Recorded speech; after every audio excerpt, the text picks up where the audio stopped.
यद्यपि शिवजी ने यह हित की शिक्षा दी, पर नारद जी को वह अच्छी न लगी। हे भरद्वाज, अब कौतुक तमाशा सुनो। हरि की इच्छा बड़ी बलवान है। श्री रामचंद्र जी जो करना चाहते हैं वही होता है, ऐसा कोई नहीं जो उसके विरुद्ध कर सके। श्री शिवजी के वचन नारद जी के मन को अच्छे नहीं लगे, तब वे वहां से ब्रह्मलोक को चल दिए। एक बार गान विद्या में निपुण मुनिनाथ नारद जी हाथ में सुंदर वीणा लिए हरिगुण गाते हुए क्षीरसागर को गए, जहां वेदों के मस्तक स्वरूप मूर्तिमान वेदांतत्व लक्ष्मी निवास भगवान नारायण रहते हैं। रमानिवास भगवान उठकर बड़े आनंद से उनसे मिले और ऋषि नारद जी के साथ आसन पर बैठ गए। चराचर के स्वामी भगवान हंसकर बोले, हे मुनि, आज आपने बहुत दिनों पर दया की। यद्यपि श्री शिवजी ने उन्हें पहले से ही बरज रखा था, तो भी नारद जी ने कामदेव का सारा चरित्र भगवान को कह सुनाया। श्री रघुनाथ जी की माया बड़ी ही प्रबल है। जगत में ऐसा कौन जन्मा है जिसे वे मोहित न कर दें। भगवान रूखा मुंह करके कोमल वचन बोले, हे मुनिराज, आपका स्मरण करने से दूसरों के मोह, काम, मद और अभिमान मिट जाते हैं, फिर आपके लिए तो कहना ही क्या है। हे मुनि, सुनिए, मोह तो उसके मन में होता है जिसके हृदय में ज्ञान वैराग्य नहीं है। आप तो ब्रह्मचर्य व्रत में तत्पर और बड़े धीर बुद्धि हैं।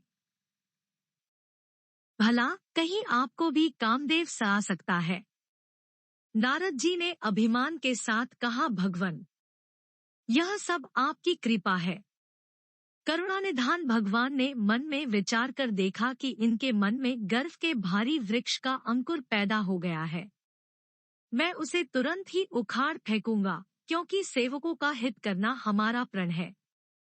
मैं अवश्य ही वह उपाय करूंगा जिससे मुनि का कल्याण और मेरा खेल हो। तब नारद जी भगवान के चरणों में सिर नवाकर चले। उनके हृदय में अभिमान और भी बढ़ गया। तब लक्ष्मीपति भगवान ने अपनी माया को प्रेरित किया। अब उसकी कठिन करनी सुनो। उस हरिमाया ने रास्ते में 100 योजन 400 कोस का एक नगर रचा। उस नगर की भांति भांति की रचनाएं लक्ष्मी निवास भगवान विष्णु के नगर वैकुंठ से भी अधिक सुंदर थी। उस नगर में ऐसे सुंदर नरनारी बसते थे, मानो बहुत से कामदेव और उसकी स्त्री रति ही मनुष्य शरीर धारण किए हुए हो। उस नगर में शीलनिधि नाम का राजा रहता था, जिसके यहाँ असंख्य घोड़े, हाथी और सेना के समूह टुकड़ियां थे। उसका वैभव और विलास 100 इंद्रों के समान था। वह रूप, तेज, बल और नीति का घर था। उसके विश्वमोहिनी नाम की एक ऐसी रूपवती कन्या थी, जिसके रूप को देखकर लक्ष्मी जी भी मोहित हो जाए। वह सब गुणों की खान भगवान की माया ही थी।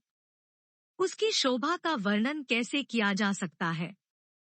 वह राजकुमारी स्वयंवर करना चाहती थी, इससे वहां अग्रित राजा आए हुए थे। खिलवाड़ी मुनि नारद जी उस नगर में गए और नगरवासियों से उन्होंने सब हाल पूछा। सब समाचार सुनकर वे राजा के महल में आए। राजा ने पूजा करके मुनि को आसन पर बैठाया।